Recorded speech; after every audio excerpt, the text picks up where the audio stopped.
Says the train's lost. How can a train be lost? It's on rails. Apparently we took a wrong turn at some point last night. That's crazy. How far off course are we? Nobody knows. We haven't located us yet. What'd you just say? What? What you just said. Say it again. We haven't located us yet. Ah! Is that symbolic? We haven't located us yet. Where's those feathers at? In the envelope I gave you this morning. Meet me on top of that thing out there. Hello, listening people. Hello. Hello, Bartek. How are you? Good, Ryan. How are you? I'm doing very well today. I choose you. Thank you. Very sullen. Thank you. It's a reference to the Yellow Show, right? Yeah, the Yellow Show. The one with the yellows, right? The one with the yellows. The yellow people. Yep, you're right. They're called the Sampsons, I do believe. No, the Thompsons. Mr. Thompson. Okay, let's just go right into all of the spiel. Spit and polish, that's us. Why? We're always spitting, and we both happen to be Polish. Any interesting Polish things, Bartek, that you're wanting to offer up to today's episode? Yeah, a real T-bomb, actually. Ooh. We always say we're always spitting and we both happen to be Polish, but that's just, a line that we say because it sounds good. In actuality, we're both Polish and we just happen to spit. Ooh, subversions. Did Ryan Johnson enter the room? Because you just subverted my expectations of where you were going to go. Which means it was objectively good. That means it was objectively good. This is just a movie for kids about space wizards. We're not allowed to think about it any more critically than that. Oh, I thought it was about family. No, it's about family. That's what makes it so important, Bartek. Why are we like this? We are here to talk about a movie that came recommended. That is the format of Pictures Powwow. You, Bartek, chose the movie. Why did I choose the movie? I don't know. You can tell us that. No, it's not why did I choose this specific movie. Why was it me that got to choose the movie for this episode? Because it was your turn. My turn? When is it not my turn? When you roll a 1. That's when it's not your turn. What I'm trying to get Ryan to explain is that we have a 3-week cycle. First I recommend something, then he does, then we have you, the listening people, recommend something, and this is my turn. It's my turn. It's me, Bartek. It's my turn. That's how you sound. Mm. In case people, yeah. In case it's a pretty good voice. I should be on that Yellow Show. Yeah, my turn. Let me tell you. So you chose a film. What one did you select for us? I selectioned the 2007 film, The Darjeeling Limited. Darjeeling Limited, yes. Yes. With everybody's favorite Wes Anderson at the helm, directing Wes Anderson's Darjeeling Limited. You can't just call it just it on its own. It's Wes's. It's Wes Anderson, the famous Wes Anderson, with his usual crew of people. We've got, of course, to open up the film, we've got Bill Murray. Mm-hmm. Iconic. Probably the thing that's most remembered about the film culturally is Bill Murray in a full suit in India running after a train, only for one of the actual main characters to run past him and proceed to take the plot away from him. The mislead of you thinking that Bill Murray is somehow going to be important to the film. Well, he comes back at one point, so there's got to be meaning to that, right? Yes, you got it. You nailed it. Congratulations. Here's an Oscar for you, Wes. Oh, thank you. Did Bill Murray ever win one? No. He's never won an Oscar. I don't think so. Lost in Translation wasn't good enough, apparently, so he wasn't worthy of it. What did he whisper to Scarlett Johansson at the end? I want an Oscar. That's what he whispered, and they didn't give it to him because they heard it. And they don't give it to people who ask for it, unless you're Jared Leto and you asked for it that one time, and then he got an Oscar, didn't he? He's an Oscar winner, Jared Leto, right? Did he win it for Dallas Buyers Club, or was he just nominated? Is that why he's so hungry? Either way, they gave it. I could have sworn I remember him giving a speech. They did give it to Leo after a certain point. I think he had really long hair. Now that I'm remembering it. Well, he always has that one time he had really long hair. That one time he's only had it one time, and it was when he was in his full cult mode. Oh, but no, we've got Owen Wilson as one of your lead actors. We've got Adrian Brody of that famous internet song fame, Adrian Brody. And we've got Jason Schwartzman, who's a Coppola. In case you didn't know that. I didn't actually. Yes, he's a Coppola. He's one of the Coppolas. That's how he got into the industry, because of nepotism. Isn't that fun? Isn't that a little fun fact? I like nepotism. Yeah, too bad you don't get any, huh? Yeah. Bartek starts crying into his rich velvety gloves. I wish I had nepotism. No, I'd be no. If I'm rich, then I'd be the committer of nepotism. But I want to be the receiver of it. But you need to have a kid to perform nepotism. Well, it doesn't need to be relatives. Does it? It could be friends, right? I think it's relatives for the most part. Nepotism. I guess it's the more traditional one. It's the more traditional. People, if you're nepotists, let us know. Comment below. Like and subscribe. If you're pro-nep, let us know. If you're pro-nep and pro-nip, let us know. I know which one you are, right? Free the nep. I've listened to the Snow Day episode. I've listened to the Snow Day episode and the Snow Day commentary, the actual official commentary as well, where I know where the creators are on that. I listened to that too. Okay, so we've got a Wes Anderson film. You recommended it. I'll go into my history because it's pretty short. Mm-hmm. I've seen this film twice before, and I've never liked it. It's that one Wes Anderson film that has never connected with me. I find Wes Anderson to be a very hit or miss filmmaker. Some of his films I really connect with. Grand Budapest Hotel being a great example, where the humor, the characters, the heart of the story really, really works. I get emotional at points in that. It's very funny, great performances, and other ones like Moonrise Kingdom I very much enjoy as well. Life Aquatic, I love that film. But then there are other ones of his where I know I don't like them, or I flip-flop. Like Fantastic Mr. Fox, I flip-flop on whether I like it or not. Sometimes I do, sometimes I don't. And then there are other ones of his, like Isle of Dogs, I didn't like. I found it too cold and alienating, and pretentious is the word of the day that will be used.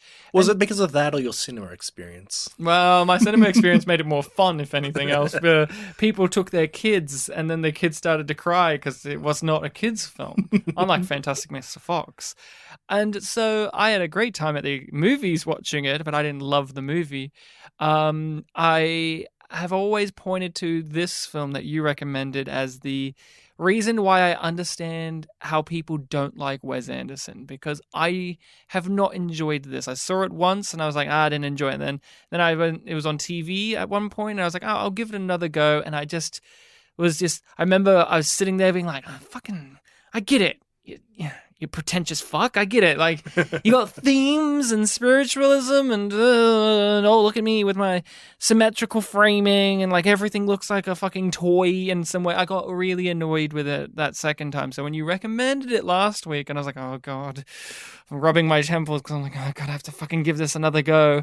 And I'm going to really try to give it a go. I'm going to sit down. I watched it by myself because my wife doesn't like it. She didn't want to see it. I'm like, but I love Owen Wilson. I am apathetic about Adrian Brody. I like Wes Anderson. I think I like him more than I don't. So I'm going to sit down and give it my all. And you've been recommending you recommended a Bollywood film recently. So I'm in the mood of all of that to kind of like come back to India, really give it a go, sit down. And I was like, hey, there's this actor. I forgot they were in here. Like, hey, the chick that Jason Schwartzman gets with on the train, she was in Saint Trinian's a year later. Oh. She was Peaches. And so I was like, hey, yeah. And this is like her first movie. And I was like, oh, awesome. And I was really giving it my all. So that's kind of like where I'm at. I'm going to stop there so I can hear what's been your experience with the film and why you recommended it. Yeah, this was definitely not one that I was thinking about for a long time. In fact, I was actually thinking for the last couple of weeks, like, what will be my next recommendation? A couple of things sticking in my head, trying to think of something. What's something I saw a really long time ago that I've forgotten about? And somehow my brain jumped to this film, which... This might be another case of me thinking that this is some obscure film that no one's ever heard of before, that no one's seen, because I've never really heard anyone talk about it before. And from what little I can remember of my history with the film. I'm a little bit vague on it, but I'll do my best to try and explain it. So this film obviously came out 2007, which would have been a few years after I started getting into Bollywood films. Yeah, we with would have my been in mum. high school. Yeah, definitely year 8 time for us. And I remember this was one that before it came out, my mum was talking about it a lot. She was like, "Oh, there's going to be this Western film that's set in India coming out that sounds really interesting. The Darjeeling Limited." And I think for a long time up to the lead up of this, it was just this thing that we were kind of waiting to come out. And we eventually did see it. It wasn't in the cinema. I think we might have gotten a copy from a port town, if you know what I mean. And I remember when we watched it, it wasn't quite what I was expecting.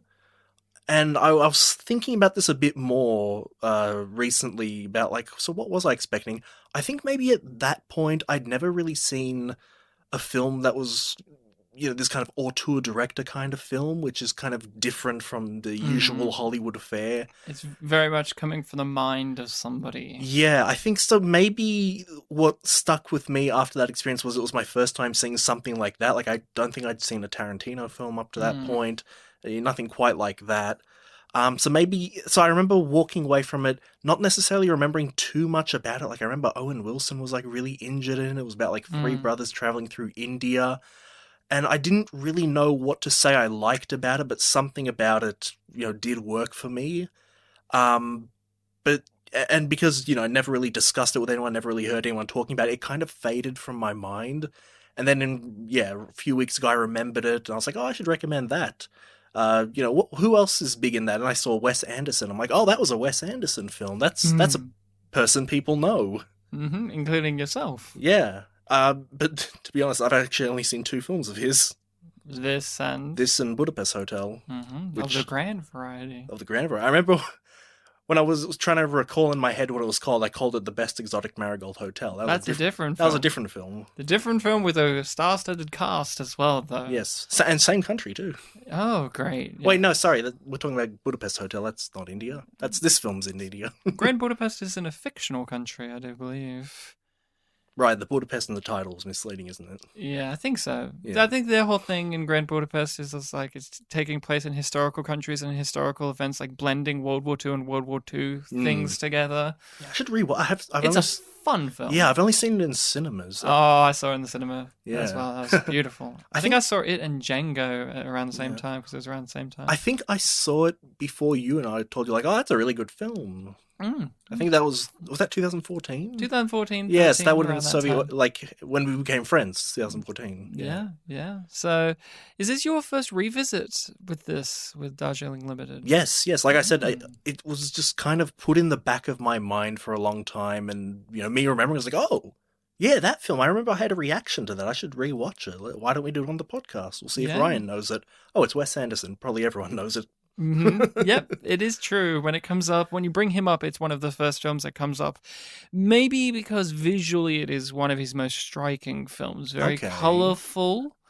And colourful in a vibrant way, where sometimes these other films are colourful, like they pop, but there's a kind of lightness to the hue of the colours, like in Grand Budapest, like the pink of it is very light, almost whitish pink. Here, it's a very vibrant yellows, very vibrant blues and greens, and red, of course, is a big thing here. And it's also a film where he is in a different environment, where he's going to India, he's going to a country, he's filming there, getting the culture.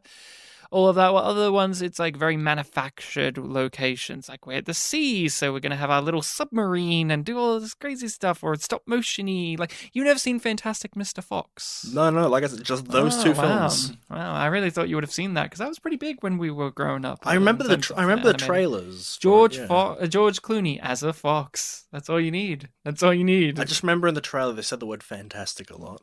Because he's the Fantastic Mr. Fox. That's one I flip-flop on. But so revisiting it my third time, now this is your second. Wow, I really thought you were going to be the one that's like, oh, I love this. I've seen it a lot. And especially because it's like, it's got that attachment to India, which your family has, hence you guys saw it in the first place. Mm-hmm. I really thought, oh, maybe this is something you guys have seen before, but more often, I should say. I really have to ask my mum if she remembers this film. Yeah. If you're listening, message us. Drop it in the comments. Come on. Mum, if you actually are listening, you can just talk to me directly. You don't have to message us through Mum? Facebook. No, Mummy. Or YouTube. Do it directly so everybody knows. Not just Bartek. I want to know. And I want everybody to, all the listening people need to know more about your dynamic with this film, okay? If you remember Thank you. Thank you very much. How could you forget? It's got Owen Wilson with a bandaged face. So back to the conversation at large. Where am I with it now? Yes. I am less inclined to say it's pretentious drivel than I was before. Mm-hmm. I just didn't care all that much. Right. I like the actors more than I like the characters themselves. And I guess it's like they're unlikable, but likable. My favorite things that I've come to know with Wes is I think he's a very noisy filmmaker, not necessarily in terms of dialogue or violence or action, but visually. He's always got something happening, like even a still shot there's so much noise happening because it's like, look at how symmetrical it is and like frames within frames and colors within colors. And my favorite moments are when he's quiet, literally as well. My favorite moment in the film is when Jason Schwartzman takes a cigarette and he's smoking out the window of the train and he sees the Indian girl and they connect. And it's just them looking at each other and just these nice, quiet shots. And there's many moments like that throughout. And those are more my favorite moments than the talking over each other or the quippiness or the cameras swirling around or like this Rube Goldberg-like machine of a set where we have like the cameras going from left and we are like in the train compartment, then we're in a different train compartment, then we're in a hotel room, and I'm impressed by all the panache that he puts in. But what draws me more is those quiet little moments like that. And for instance, Grand Budapest Hotel is very clockwork in his precision making. Yet some of my favorite moments are also the quiet moments. Like I find that film funnier than this one.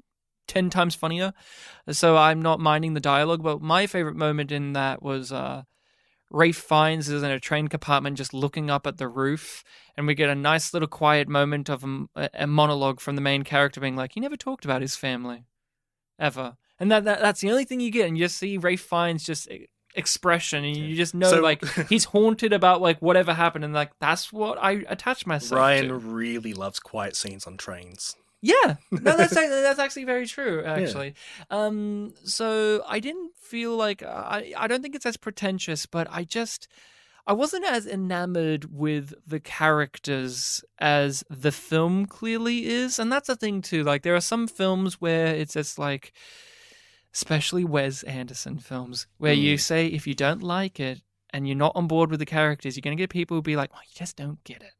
Guys, I get it. I do get it. I just didn't attach myself to it as strongly. But more so than on previous watches. I think it's going to be, if I keep having it in my life, a sleeper hit of a film, a grower more than a shower type of deal. Yeah, I definitely see what you mean. Walking into this episode, one of the dangers that I foresaw with me talking about it is it going to come across like maybe I'm making excuses for the film? Because like you said there, some of the characters, we don't fully understand them. I feel like there's a lot of things going on underneath that aren't said out loud. Implications of, what these characters are feeling. And when I was watching the film, like I was, making interpretations of like, the whole premise of the film, is one that Owen Wilson's character likes to try and describe as being like, oh, we are trying to, go through India on a spiritual journey to feel a certain sense of fulfillment or enlightenment. And a lot of the ways that these characters act are that they are accepting of the fact that like, okay, well, we have to accept this and go through it to get that enlightenment, but also we're not fully invested in it. Mhm. Like, there's a lot of just very casual offhand, like, oh, I'm going to go pray at the other thing, things like that. It's like, oh, can we all agree that we're going to do this? Like, yeah, sure, why not? It's like, oh, we don't actually care, but yeah, we'll agree to that. Going through the motions. Yeah, so a lot of... Which is interesting because it's a film about a locomotion. Yeah, the fact that this film is about these characters who have their own problems and they're trying to escape from them, but they're still, thinking about them. They're in India, but they've got things that they're going to go back to.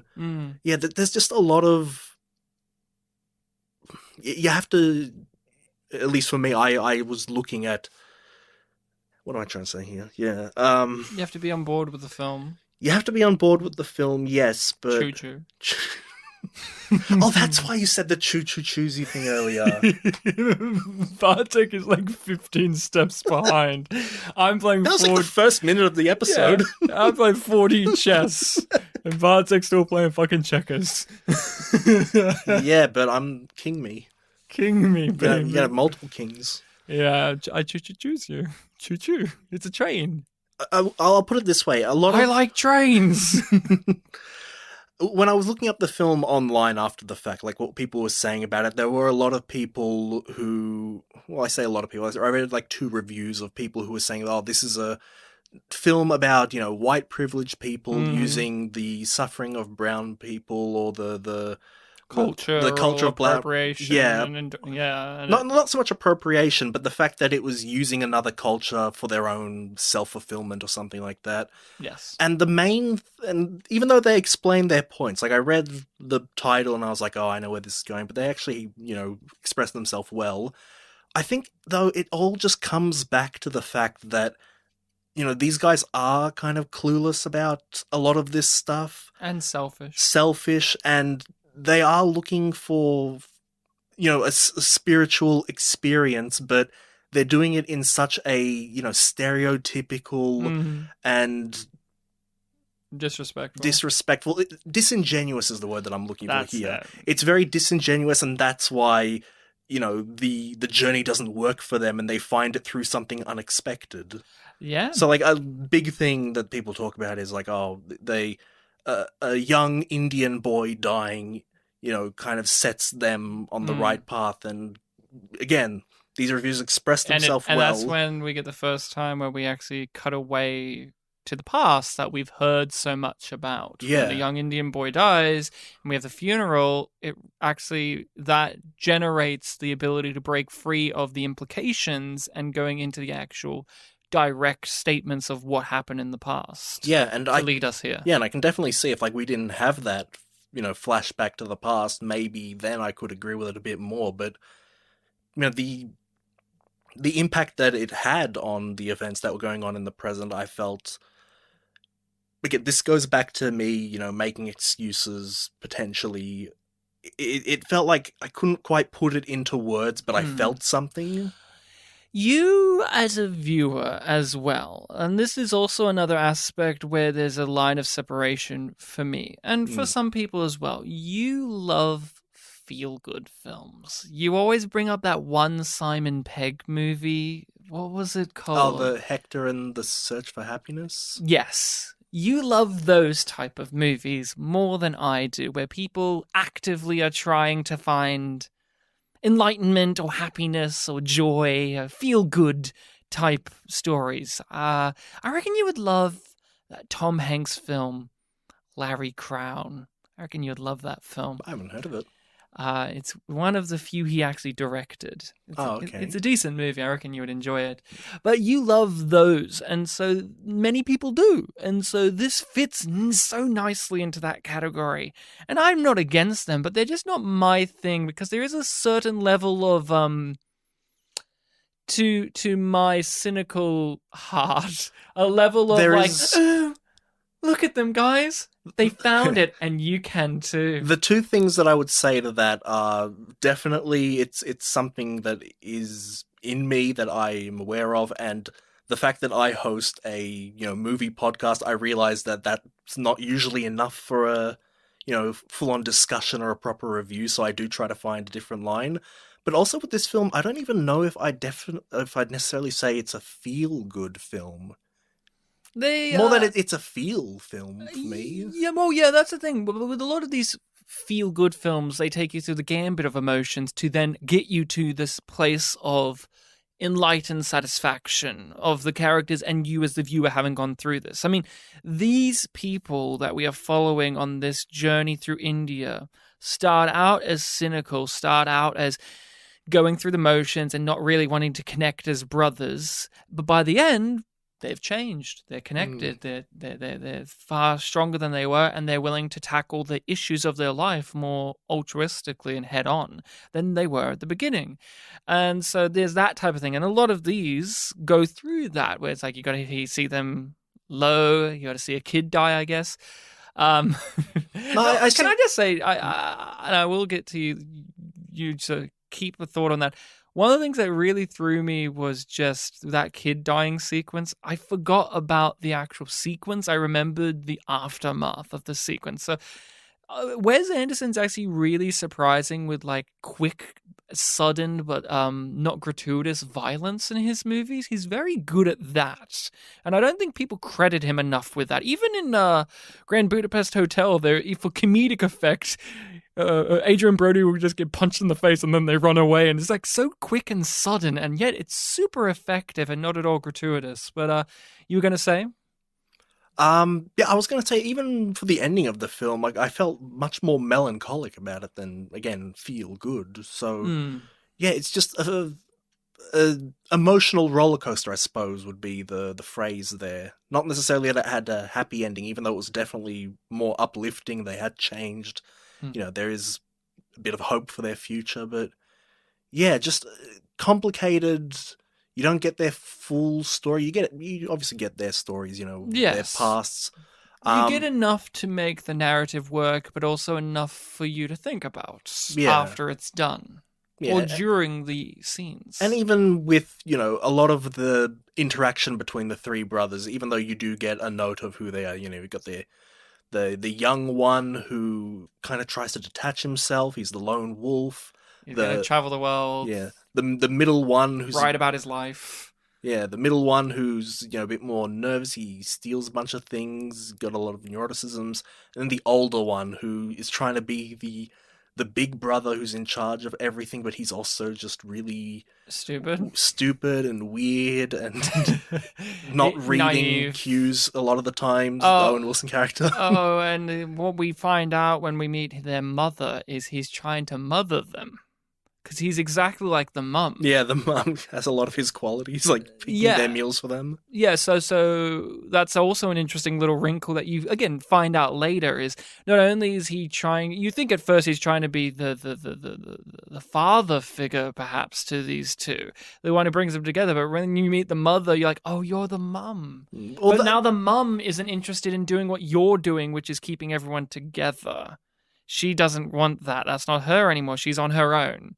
She doesn't need you guys anymore, in a way. Well, Owen Wilson, though, he's also got he really exemplifies the naivete of the whole, spiritual journey. He's the one that planned it. He's, supposedly survived a really traumatic thing, and obviously you can read into the fact that, like, he's the one that really wants to get some sort of fulfillment out of this, and the other brothers, because they do love him to some extent, they are going along with it. Well, let's kind of delve into the Owen Wilson side of things, his character, which is Francis, yes. I do believe.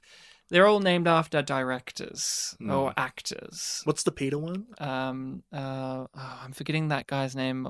It's like Peter Bogdanov. I can't remember. I know him, but I just can't remember how to pronounce the name. I know it was Jack Nicholson and Francis Ford Coppola for the other two. Yeah, and so famous people of that time, of the 70s. And so Owen Wilson needs this the most, right? Because my read is the implication is he tried to kill himself.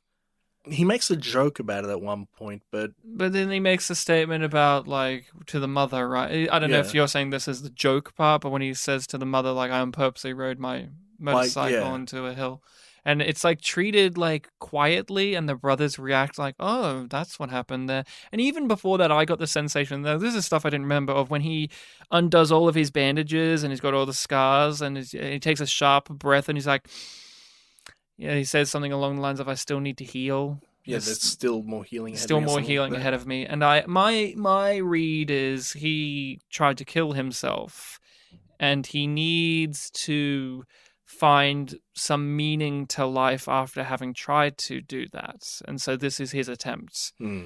He needs this connection. He needs this enlightenment. And along the way, he finds that it's not exactly what he thought he needed, but like the way he was going about it wasn't the way he needed to go about it. But in the end, he got what he needed. And so that's kind of like how I look at it. And there is a very melancholic tinge to the movie when you think about it from that perspective, that this whole entire thing is spawned from the fact that this one guy tried to kill himself because of whatever reasons are going on in his life, some of which we get to know, some of which we don't. And so we have this happy-go-lucky Wes Anderson film where visually, and I think you can agree with me, visually it's got a very playful energy to it, like bright colors, the camera work is kind of like can bring jokes on its own of just how it like zooms in or like pans over, where visually Wes Anderson films present a bubblegum aesthetic, this bright, colorful, poppy thing, but the actual material of the scripts are very melancholic and sad. So you have that nice juxtaposition where you're playing catch up mentally in a way where you're going, oh, but it's so funny. And we've got Owen Wilson and he says, oh, wow. And then the film will be like, yeah, but he tried to kill himself. How do you feel about that? And you're like, I don't know how to feel about that. Let me give that some time to process. He called those kids fucking assholes, and then one of them ended up dying a minute later. Yeah, that's true. Yeah, that's a great example. Well, I mean, what's your read on it? How do you feel about the Owen Wilson-y side? Are you similar to me, or did you have a different angle on it? No, they're definitely similar. I know that when I was watching the film, I was kind of taking his words at face value, which, you know, since the beginning of the film kind of shows you, like, oh, they're all, if not lying, they're hiding things from each other. Like, oh, I'll tell this brother this one, but tell him not to tell the other brother. And then they tell the other brother, and it's like, don't tell the other brother that I told you. That kind of thing going on. And You told him? And even though he's the big one who advocates for, like, all right, guys, look, we need to be honest with each other. He's the one that's trying to keep the mother thing surprise thing like that. I actually don't even remember. He lied at the funeral, too, about the mother not coming. Yes, Owen Wilson. yes, that's true. That's another reveal. What was his original excuse for what happened to his face? Was he hit by... Oh, he explained that, like, yeah, he had some kind of accident and he went flying through the air and, like, glass particles, and it was, whether it was on his bike or his car, I didn't remember. Yeah, at I'm that mixing period it up of with time. I'm mixing it up with what happened to their dad, I guess. The dad got hit by a taxi. He got hit by a taxi, yeah. I'm like, oh, he got hit by a car. No, wait, that was the dad. That kind of thing. But yeah, the blurring. But basically, I was thinking to myself, like, oh, okay, he was in an accident. But then when he did say that, you know, I still got time to heal, I think I did still interpret it as like, oh, well, you know, he's talking about his face, but also emotionally, you know, there's things ahead. And even at that point, like, they hadn't met the mum yet, I don't think. So, you know, when they were about to get on the plane and you couldn't hear what they were saying, but then they left, it was like, okay, yeah, they're going to continue the journey. Yeah. Who was your favorite in the film? My favorite in the film, I know.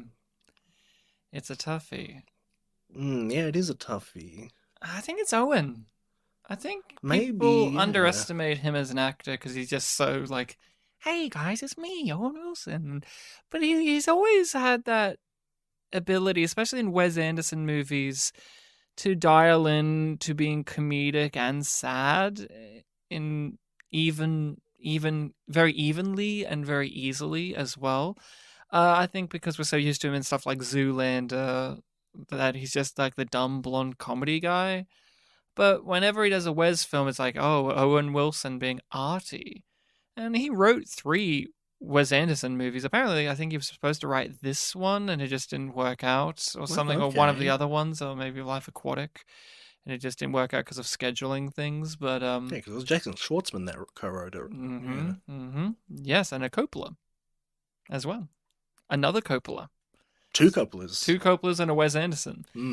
Yeah, so Owen does stand out. I mean, visually as well. I was He gonna stands out say. with his big bandages and the band-aids and all of that stuff, but he's just so bubbly Hmm. in his approach. He's got the cane and him with the one shoe after the and he's got- stolen. Yeah, he's and- got reactions to things like, "Hey, those guys are laughing at us. I love the people in this country. Fuck those guys." I'm gonna miss this place. It's the smell. Was he the one that was commenting about the smell of No, India? that was Peter. Oh, that was Peter? That was about the Adrian Brody. Yeah. Oh, it was Adrian Brody, and is that it smells like spice. Owen Wilson was on the phone at that point. Oh, that's right. Yes.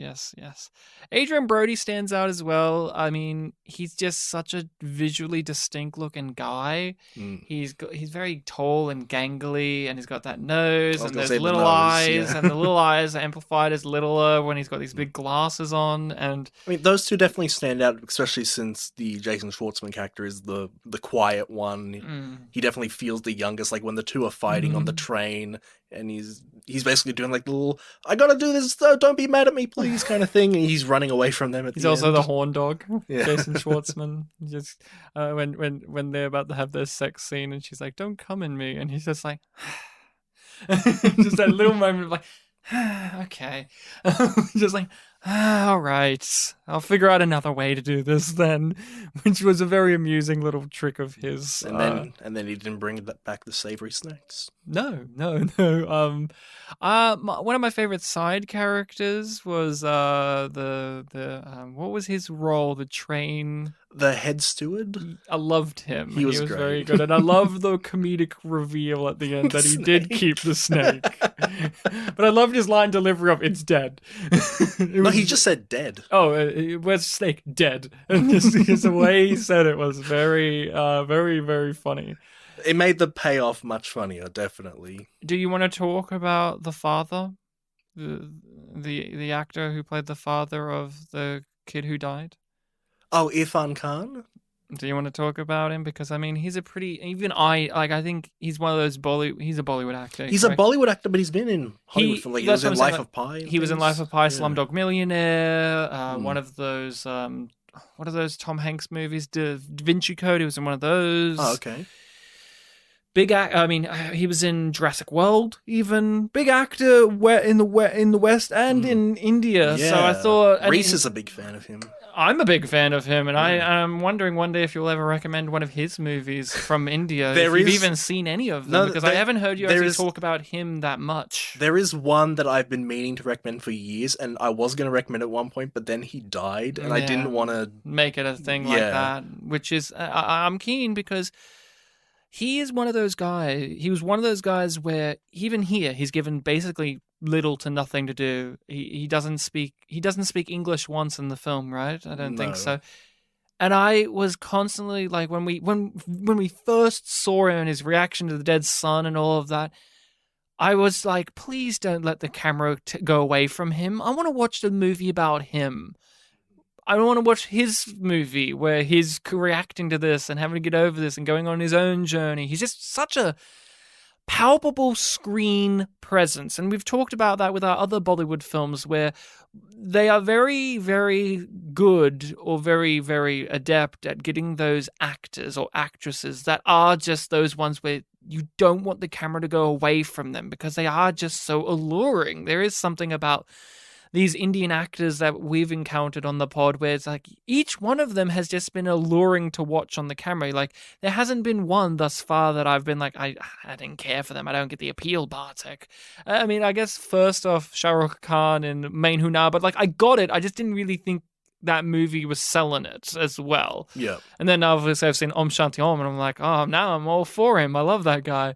But The film I'm thinking of is both of them in it. Yeah. Oh, cool. So talk to me about this guy. Anything you want to kind of delve into and what you thought about him here, whether it was a nice little surprise to see him again or was that something you did remember? Or what's kind of your background with this guy? I definitely didn't remember him from the first viewing because I really didn't remember much from the first viewing.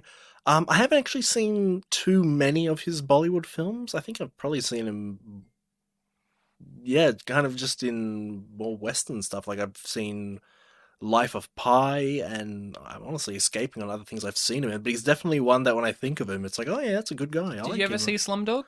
No, I haven't. Wow. That's the one that, like, you're always surprised that I haven't seen it. God damn, where was your mum for that one? She bought me the book. I saw it in the cinema on a school trip. That was a fun time. Sounds like one. So you haven't seen too much of his actual Indian work? No, I've just seen the one, I think. Is it common or uncommon for somebody like him from Bollywood to branch out to Hollywood and manage to do both pretty evenly? Because I actually looked at his trivia, and a lot of times it was like Ridley Scott wanted him for this movie. He couldn't do it because he was doing this movie. Like constantly it was like he was going to be in this movie and then he couldn't because he was doing an Indian movie, or the other way around. It was like he was going to be in this big Indian movie but he was doing this big Hollywood movie. I'm just not as used to that happening where it's just they're evenly spread, or like they can branch out to Hollywood as easily. Yeah, I honestly don't really know of too many others that would have the thing, because this is a guy that people in the West know. They're like, maybe they know, the trivia point. He's actually a big Bollywood star, but like he appears in Hollywood films. He appeared in Hollywood films every now and then. So it would have been believable that some people would just think, oh, he's a Indian American actor that is in films sometimes. But no, he's not American at all. Is it? Because I know with Bollywood especially, there's a very protective or ownership quality to the actors that the audience and the actual studios have of them. There's a very kind of controlling atmosphere, seems the vibe. Is there any kind of like backlash to somebody like him just kind of leaving to go to Hollywood? Because there's backlashes to that even for Australia, where we're like, oh, look at that Ben Mendelsohn, huh? Went to Hollywood at the runoff to Hollywood. Like, do you know? We had that with Mel Gibson once. We had that with Mel Gibson, and then we're like, keep him, keep him. But is there like that with? I would be surprised if it isn't like that with India, because I know it's like that with Japan sometimes as well, where there is that little bit of like, you think you can run off to Hollywood, do you? Fuck you. How could you do this? How could you betray us like this? To be honest, I haven't really thought about that much outside of, the Australian examples. I can't imagine India would be like that, especially since, he's only been in a couple here and there, so it's still mostly Bollywood from what I understood. He did. Understand? Yeah, I mean, he did. I guess it's the handful. He did very successful, well-known Hollywood films. And remember, they do had like 160 And remember, credits. the celebrity worship in India is much, much different from, Well, that's what I'm saying. Like, the celebrity worship there is different, but there is also, like, negatives of its differences as well that are very, very striking that we've talked about in previous Bollywood or Indian film discussions. Like, there was that whole thing where it's like, oh, there was a big trouble when one Indian star was known for doing drugs, and then there was like this whole upheaval. Oh yeah, that's right. And it was just like, while here we were just like, oh really? Johnny Depp did drugs? No way! I can't believe that. I'll say this: in the one Bollywood film that I've seen that Snoop Dogg was in, I don't remember anyone even remembering that he did that. Is it the same one with this guy in it? No. That film was called Sing Is King. Oh, is that? And Snoop Dogg did the theme song for it. Is that part? Okay, Sing Is King. Mm-hmm. Okay, is that a part of a? Is that just a single film, or is it a part of an ongoing? I think it's standalone. Okay, because I know there's the Singham movies where there's Singham Returns, and there's like a whole bunch of movies about Singham. Singham? Yes. Yeah. Bartek, next episode I'm recommending Singham. Yeah, no, I'm just saying sing like the name, like SINGH. Mm-hmm. But no, I loved him here. I thought he was wonderful. For what little he did really well. And that's the strength of Wes Anderson as a director. He stacks his cast with amazing talents and abstract talents like your Bill Murrays and your Owen Wilsons and your Edward Nortons and like all of these wonderful actors and actresses. He stacks his cast, like rarely does he have unknowns in his cast. Rarely ever, like as proper leads. He always has his cast with all these great actors from different corners of the world, different corners of like the entertainment industry. And so there's always that kind of, hey, it's that guy. Hey, it's Bill Murray. Hey, is that Natalie Portman? Okay, we've just moved on. Like, she was in this movie. Did you recognize Natalie Portman was in this movie? Not until afterwards. I'm like, oh, that was her. That was Natalie Portman. And she just got to shoot for 30 minutes and then travel around India for the rest of the month or whatever. So she had a fun time. shooting this. She did the same thing Bill Murray did, Yeah, apparently. there you go. Maybe they did it together. Oh, where's that movie? Where's that movie? Wait, huh? sorry, was that Bill Murray or Colin Mockery? Oh, I don't know. Oh, wait. We had that movie with Bill Murray. It's called Rock the Casbah. A little bit like Ishtar. I'll be honest, when he was in the taxi at the very beginning, going through a very, kind of dusty, sandy city, you had Rock I was the Casbah flashbacks. I forgot this. That was our second last unappreciated masterpiece. It's like Ishtar. Yeah. So, but no, but that's the thing. He gets these people and they get like one or two scene little things, but they're very, very good. And you remember them. That's like one of his strengths as a director is he knows how to utilize these actors and make them memorable, even if they've only got like 2 seconds of screen time and even no dialogue or no understandable to the English ear dialogue. I remember the father. I remember because it's a dramatic scene and he acts the fuck out of it and we leave him. Yeah, he's got like 4 major things that he does and they're all very understated in a part of the film where you don't get too much dialogue and he does really well for them. And it highlights how insignificant our main character's problems are, realistically. Like there's that moment where it was like Jason Schwartzman's just sitting down and he's making the little flowers or whatever on the necklace or whatever. He's like doing all of those. I can't remember what exactly he's doing. He's just fiddling around. He's futzing around with flowers and whatever. And then it like the camera like pans over and down the way you see the father with the kid's body, and then we just cut to the father, over the kid's body, doing all of the ceremonies and all of that, and like crying, and it's just like, yeah, I mean, characters' lives are insignificant in comparison to what's actually just happening right around the corner from them. Yeah. And so, and like even, what's his face? Adrian Brody, he's just like, now please tell him that I tried. Like it's important to me that he knows that I tried. It's like, okay. Like, I get it. Like, you want to be supportive, but also it's like, it's still about you in a weird way. Like, I want him to know that I tried my best. And the kid slipped. Yeah, I see that. I think I was a little bit more charitable with that, but there was that sense also of what you're saying of like, I think maybe they understand that. Yeah, I'm being charitable too, but like, there are those cuts where it's just like, you see our characters, it's like, they're haunted, of course, too, but they're getting to just sit down and relax and have a drink and do the flowers and say, hey, just let them know that I did try, and then cut to the dad in a fucking grief-stricken movie of his own. Yeah, like rubbing oil on the body. Yeah, and like just somber sadness as he's just lost one of his kids, one of the kids that, as you described, Owen Wilson was like, those fuckers. So, again, showing the Americans coming in being like, oh, it's about me. And there's like, no, guys, it's not about you. That's what I'm saying. Like, I would rather have watched a movie about the dad where, like, at the beginning it was like, you want to watch a movie about Bill, like, you're led to believe you're going to watch a movie about Bill Murray. Like, oh, it's Bill Murray. And he's running and he's got this like sense of importance, and then Adrian Brody takes the movie away from him. There's that part of me is like, please don't take it away from this dad. I want to spend more time with him. I do when the film began, because I remembered it was about 3 guys and none of them were Bill Murray. I was like, what was his role in the film again? Looking really What does sad. he serve for this? And then you just forget about it. And then when he showed up again later on in the film, I was like, oh yeah. Outside of Intolerable Cruelty, is this one of the best movie openings ever? Because I love as much as I have had disdain for this, I've always loved that opening with Bill Murray, where you're led to believe that Bill Murray is going to be this character, and then he's not.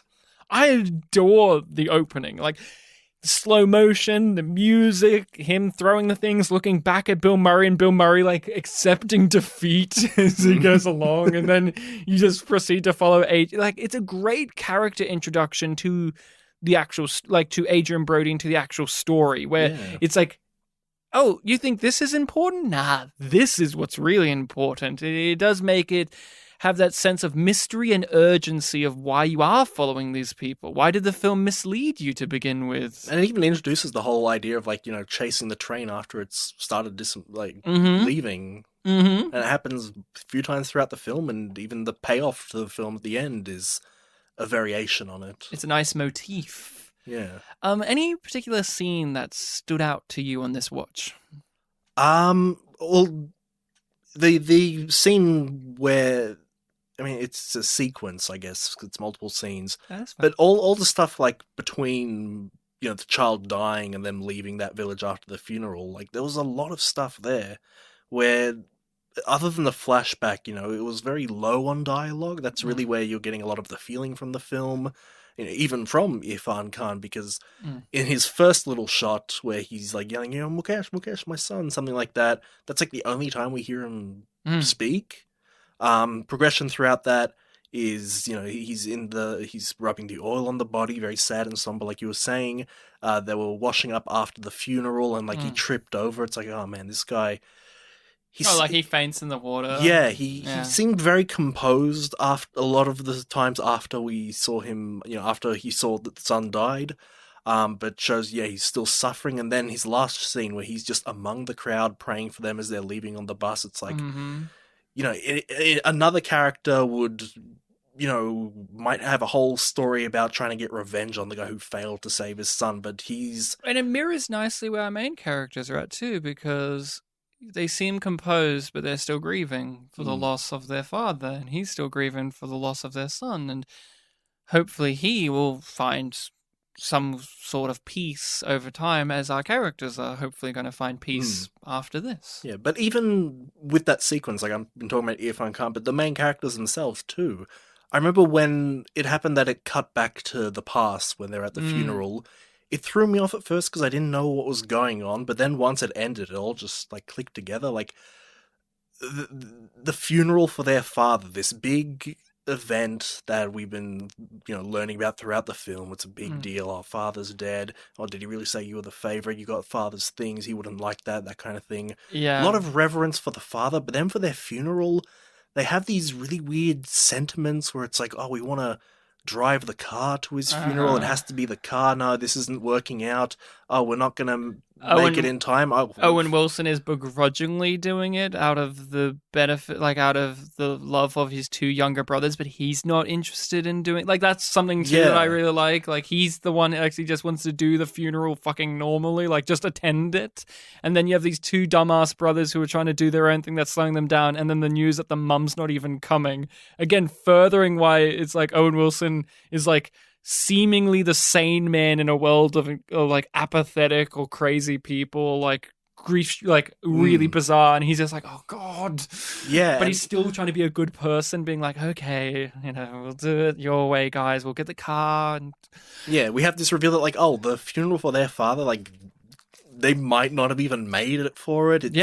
It almost seemed spitting in the face of what the characters are later on, and then cut back to them at the funeral of the young boy. The different environment, Indian background. They're wearing the single colored clothing. How much they've physically changed. They're very quiet, and it's now they're in this very unfamiliar thing to something that's very unfamiliar to them, and there's a lot more reverence going on here with these guys, and it was just oh, that was a really good moment when it cut back to them. I loved the flashback because, to give the film even more credit, is it's gotten you comfortable in the stress of the film. The kind of stressful nature of the comedy where you have people oh no, they're going to miss the train, and oh no, there's a snake here, and oh no, there's pepper spray, and they stole his shoe, and there's always this anxiety and stress and kind of people talking over each other and yelling, and music's always playing, and lots of noise, lots of and it's funny, kind of a lot of old school comedies. Wes Anderson always has a old school vaudevillian sense of humor to me, where physical comedy is very big in his world, such as when they are fighting each other, kind of how pathetic it is when they fight each other, how silly it is. Or when they're running through the train, it's oh god, these are children. Or when Owen Wilson gets hit with the belt in the face. Was it the belt? Or he gets hit in the face, belt, and then the nose starts bleeding profusely very quickly, and then he instantly goes to violence. It's very funny. But then you get to the flashback, and it's got all of those stresses. But it's, you can still find it amusing, but I was genuinely stressed out in that scene. I was oh God, just leave the car. God, Owen, don't lie to them. I was just getting I was genuinely feeling that those emotions outside of it, finding what has been traditionally presented to us as comedic beats, comedic movements and techniques of the film. In this sequence where it's like they're not really telling jokes or anything, they're just doing those silly things we've seen them do, but we now have the context of they're running late to their father's funeral, and it's actually kind of sad. Like, there's that moment where they pull out the car and they nearly get hit by that guy, and then they just threaten that guy, and the guy genuinely is frightened of them and gets back in. And it's like, that's kind of funny, but it's also kind of sad. Or scary, and it's like, oh god, these are our guys that we've been following. That these were who these people were, and all of that, and that sequence, like Owen Wilson with his hair slicked back, and it's darker than I usually see it as well. He usually has like bright, like really light blonde hair, and it's just like, god, these guys are just these really, really sad people who are just clinging to the little things to make themselves feel good, and then you get the phone call about the mum's not even bothering to come. Yeah, and you're like, oh, and they're on the journey to go see her. Okay, great. You mentioned like their appearances and how different they were there. I remember when the initial cut happened, like to the past, Jason Schwartzman really threw me off because he no mustache, but also the hair was shorter. You saw more of his face, and throughout the film, I was looking at him. Kind of reminded me of some of the hair that I used to have when it was a bit longer. Like, you don't see him as much. He's described as the lone wolf. He does feel like kind of the odd one out in the group, much quieter, a bit more submissive among them. But yeah, just seeing more of him there, and then he was joining in that aggression to the guy behind them. It was like, yeah, these guys were a lot different back here.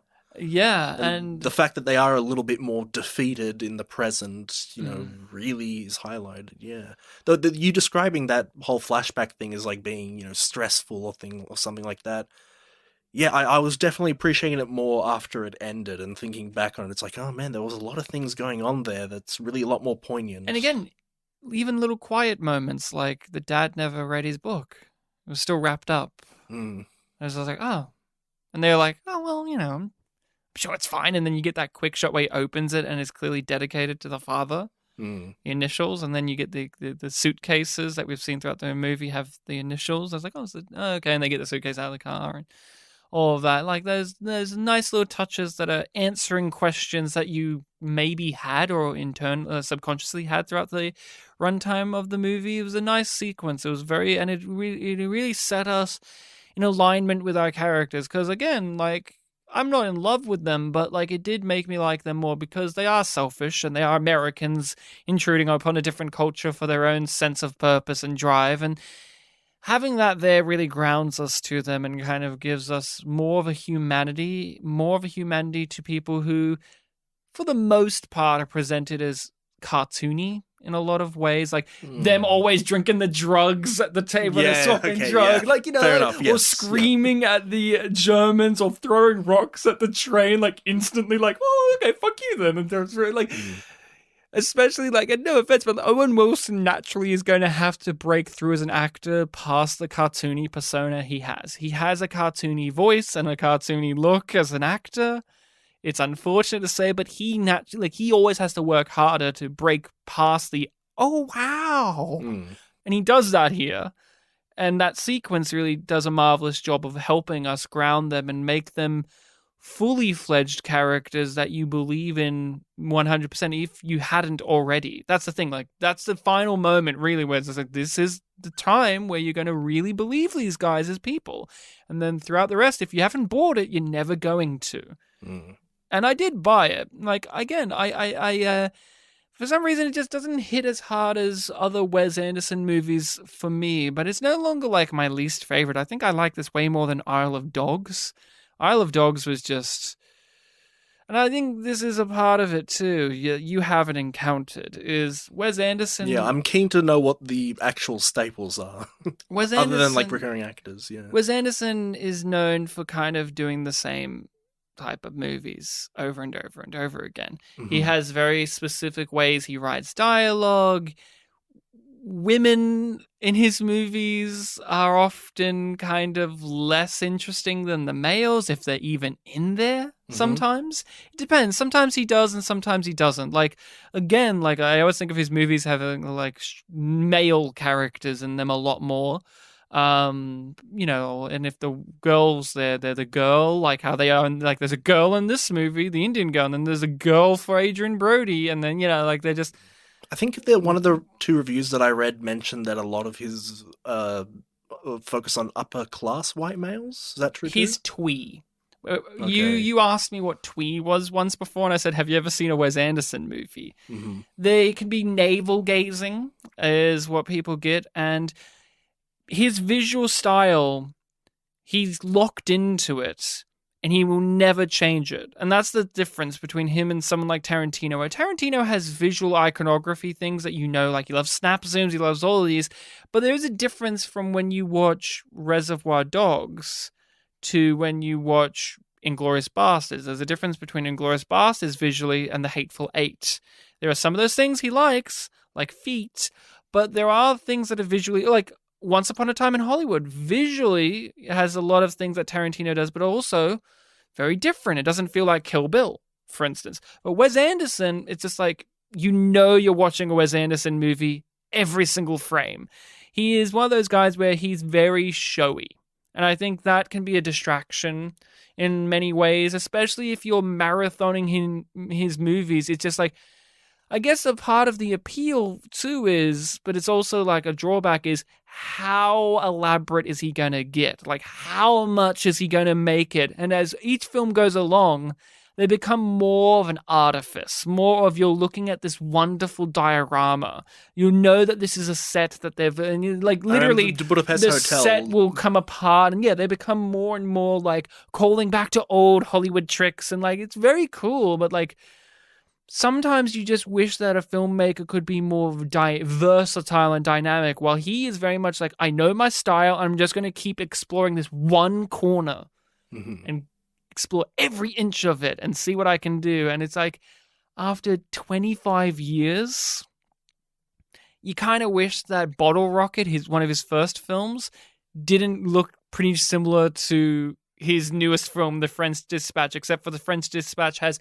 way more famous actors in it, and it just more elaborate like set work. But like there's very like, he loves these type of shots. Like you know what I'm talking about? There are those directors where it's just like, okay, you've seen one of their films, you kind of got the vibe of all of them, but that's kind of like the pigeonholing. But like, I like Wes, but sometimes I have that problem. Like, Wes, I need you to shake it up, because also like he loves writing coming of age stories a lot, whether it is coming of age of a child, coming of age of middle-aged people. Like he loves just like these self-exploration-y type movies, but like you're never going to see, and a lot of these auteur directors like Tarantino as well get this, where it's like, you're never going to see them explore blah, blah, blah genre. They're never capable of doing it. I mean, that's why I like Martin Scorsese in a lot of ways, where it's like, people always say Martin Scorsese is like a gangster director, but like, the guy did Silence, for fuck's sake, the Catholic film of all time with Liam Neeson and Andrew Garfield and all that came out a few years ago. Did anyone see it? No, not really, because it's like, who wants to see his boring religious film? But like, that was different to Goodfellas. The guy also did The Aviator, which is different to Shutter Island. Like, he's a pretty versatile director, but you're watching a Scorsese film because he just has certain ways. But yeah, I think it's just, like you said, the auteur is always a drawback for auteur, because there's that level of like, well, you always know you're watching a Wes Anderson film. You can probably much more easier, point to a specific person when you see a flaw, I guess, too, yeah. Right. Like you said with the feet with Tarantino. It's like, well, we know why the dirty feet were there then. Yeah. And he often explores white people privilege problems, like, God forbid. God forbid if Wes Anderson ever tried to make a movie with about black people. That's Spike Lee's territory. And you see, there's another one, Spike Lee. He's a very strong auteur. He has his certain things he likes to hit, and he does them in his way. People have a love-hate relationship with him. There's always a drawback to the auteur thing, because sometimes you go to a movie because you're like, oh, I know that movie's going to be what I need it to be, because it's a Paul Thomas Anderson movie, or it's a Wes Anderson movie, or Paul W.S. Anderson movie. I'm going to go with all the Andersons. Bing, bing, bing. But then that's also like, for some people, that's a bad thing. Like, I don't like this director, so I don't need to see it because they're never going to change my opinion because they aren't changing. Like, there are some people who hate Tarantino movies because of shit like The Feats. It's like, he's going to do that. He's going to have some fucking pop culture dialogue that doesn't need to be here, but he likes it. And he wants you to know that he's read Superman. Or stuff like that, right? Or we just before recording, we're talking about Metal Gear Solid. People love or hate Kojima games, and it's like, are you on board for all the weird pervy shit, or the need to go through every excruciating need for exposition on how this gun works and the CIA made this, and you're smiling because it's like, that's endearing to us. Yeah, I'm thinking because I know you're going to play Metal Gear Solid 3 soon. I'm just wondering how many times you're going to call Sigurd. Yeah, right, Yep. right. And, but that's endearing to us. But how many people isn't it endearing to? Many. There, even beyond Kojima, with me, there's a lot of Japanese game directors who I often go to their stuff because, like, oh, I know their stuff. I really like their stuff. Like Suda51 loves wrestling, tigers, the moon. Assassins, briefcases, hotels, a lot Cats. Like, even a few weeks ago, I replayed 3 of his oldest games because I'm like, I really want to go back to the world of Suda51, like back when it was like pure story. Yeah, right. And so that's kind of like what the Wes Anderson-y thing is. He just falls in a lot of the traps like you have with any really detailed voice, where it's just like, once you pick up their little things, you're either in love with them or you're not. And I've just been in that middle zone where it's like, I'm kind of growing tired of it, but also like, damn, I love some of his movies a lot. So, it's that type of thing where it's just like, you are never going to see Wes Anderson make something like Zodiac, because that's what David Fincher would make. And see, David Fincher, he makes David Fincher movies. Like, David Fincher movies are always like dark brooding. You're never going to see David Fincher just walk in and make a rom-com any day, because he's not going to do that.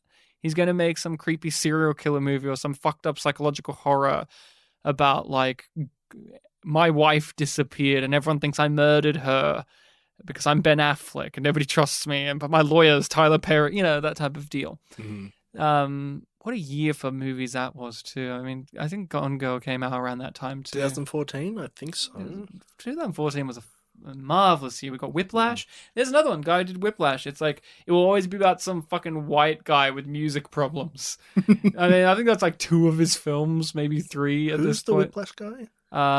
Damien Chazelle. He did La La Land. Okay. The Emma Stone winning La La Land. Yes, Emma Stone Best Picture winner.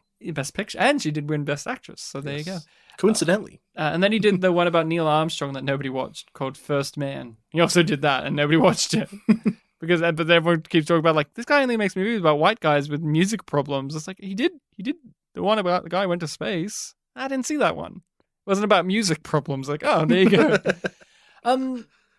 I love Angelica Houston as their mother in this. I love Angelica Houston as an actress.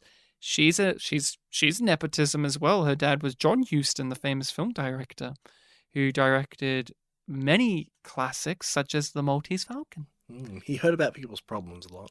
He was the villain in Chinatown. The famous Jack Nicholson Chinatown. Jack Nicholson, Jason Schwartzman's character, named after that. Brought it mm-hmm. around. Mm-hmm. Yeah, Angelica Houston, obviously, many people know her of our age as Morticia Addams in the Addams Family films. Okay, again, I've only seen the cartoon and the 60s show. Oh, there you go. Well, you've missed it now. She's pretty great. And she's done so much. But I loved her here. It was great to see her. She's in the new John Wick movies now for some reason, and I love that too. Yeah, I liked how you already mentioned it, like the fact that we realize Owen Wilson follows along, her personality in a way. Seeing her doing a lot of the Owen, well, not like the super Owen Wilsonisms, but the character that he plays in the film. Yes, especially like you'll eat this, you'll eat this, you'll eat this, all good. Right. That especially got me. Yes. I thought that was wonderful. And I loved how everything she said in the letter was true. Like, there's a man-eating tiger. It's like, well, explain this. And then they walk over, there's this poor prince. And then they're like, yeah, and this sister, her brother died. And they're like, oh, yeah, no, that's not funny. That's real. And they're like, oh, okay. This was a comedy film where I didn't laugh out loud very much, but that one did get me. That The was, tiger thing. That was very amusing to me. And I love that we got a shot of the tiger as we're transitioning to all these people that have been mentioned or are part of the story. Oh, well, we're going to talk about the most important character in the film. We've already talked about Bill Murray. We didn't talk about the most important character. Undervalued Brendan. You nodded. You're like, Brendan. Now, do you know anything about this actor? He looked familiar, but no, I don't think so. What was his name? He has a great name. It's like Wally Waddlesky or something. Yeah. So That last name looked familiar. So the interesting thing to note about him is he's only done a few acting things, mainly Wes Anderson things. Okay. Would you be surprised? He was in Grand Budapest Hotel, even. He had a small role in that. He's a writer. He's written numerous kind of like, not the greatest films, but he wrote for The Simpsons for a period of time. A fun fact about him is, what character from The Simpsons do you think is based on him? Character based on him? Yes. I know. I read this and I'm like, really? He has a character based on him? And then I was like, blocking and like, what character would it be? And I'm thinking of what he looks like here, which is the opposite of what you should think of. Think of a character with hair, for a start. Marge Simpson. For some reason, my mind is going to Gil, but that doesn't feel right. I wish it was Gil. Gil is based on Jack Lemmon, the famous actor, and his character from Glengarry Glen Ross, which we should watch one day with Alec Baldwin, the famous Alec Baldwin, who gives one of the greatest performances of his life. He's fantastic in that. No, he is the inspiration for Otto. Otto Man? A bus driver, right? Really? Yes. Okay. Yes, apparently. I don't know the context. It just says that on IMDb. Like, when he was working on The Simpsons, he was the inspiration for the character of Otto. And I'm just looking at this fucking bald-headed dickhead in this movie that everyone treats like shit. And I'm like, on his profile picture, he has like long hair. But I just laughed at that. I was like, Brendan is Otto. And I was looking at it throughout this whole movie, being like, he's Otto. I do not see. It must be something esoteric. Must be how he talks in real life back then, right? I wonder if he was like in real life back in, was it the 80s when The Simpsons started? If he was like, hey, it's me, that guy. You know, like, I'm doing Jack Nicholson for some reason, but you know. Westman. Yeah. And maybe he was like the party on dudes, you know, the party guy, because Otto's got that thing, he's always jamming out the music. And I don't know. It's crazy. Bit of a tangent about Otto. You know the Crash Team Racing Nitro Fueled game? Yeah. How it's a remake of Crash Team Racing? Does it have The Simpsons in it for some reason? For some reason, because when you do the story mode, you know, whichever faction your character is, you know, the tutorial mask will be different. It'll either be Aku Aku or Uka Uka. For some reason in that game, Uka Uka sounds like Otto. It's so completely jarring, especially when you remember that this used to be Clancy Brown. Oh, that's amusing. Yeah. Okay. Anything else you want to talk about or hit upon before we wrap this out? I feel very good that we had this discussion, because I was like, I'm worried I'm going to be shitting on this, but I'm just chilling, talking about it, you know, some positives. Like I said, like my negatives aren't necessarily pinpointable. Like I can't go like, this sucked and here's objectively why. It's more just, I didn't vibe with the film entirely. And that's the thing. Wes Anderson is also like, you have to vibe with his films. Like his movies have a real aesthetic and energy to them. And you just, like you said, you have to be on board for them. It's kind of hard to define why you can't be, because it's like, well, Ryan, it works like this. Don't you see? Story, writing. Don't you get it? It's like, I get it. I didn't love it as much. Like, again, Grand Budapest and Life Aquatic are probably my two go-tos if I had to go, like, watch a Wes Anderson film. I think you saying the word vibe is, putting into perspective a bit more. Like, earlier when you were saying, you know, feel-good film, I was like, that doesn't really sound right. I think vibe maybe would be bit more accurate to my enjoyment of the film. Like I was vibing with it, I guess. Yeah, like how I vibe with Nicholas Winding Refn movies. Yeah. Anything else? Any moments, scenes, characters, beats, or are we good to recommend? I liked the scene early on. It was when they went to the marketplace and, you know, you cut between them all like going to different shops Like the way they were acting there. It felt very, because I've been to India, it did kind of feel like that when I was there. You know, there was a bit more sociability between me, the Western tourist, and the Indians there. Like, a bit after that, when they're on, I think they're in like a taxi or a car of some sort, and I think Adrian Brody or maybe it was Jason Schwartzman is like smoking outside of a car, and there's someone just on the bike behind them, like, you know, just greeting them, and they shake hands. I'm like, that reminds me so much of my experience when I was in India. Like, they were just so friendly and open to me, and I remember when Did they steal your shoes though? They didn't steal my shoes. No, I didn't let them go anywhere near my shoes. But would you have let them go near your shoes? Well, yeah, I mean, I would have seen this film at that point, so it would have been in my subconscious, I guess. But yeah, I remember when I came back from it, I think I might have told this story in the podcast.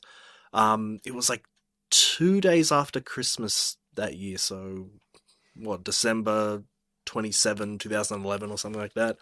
I was going to go see Tintin with my friends at the cinema in Hoyts in Chadstone.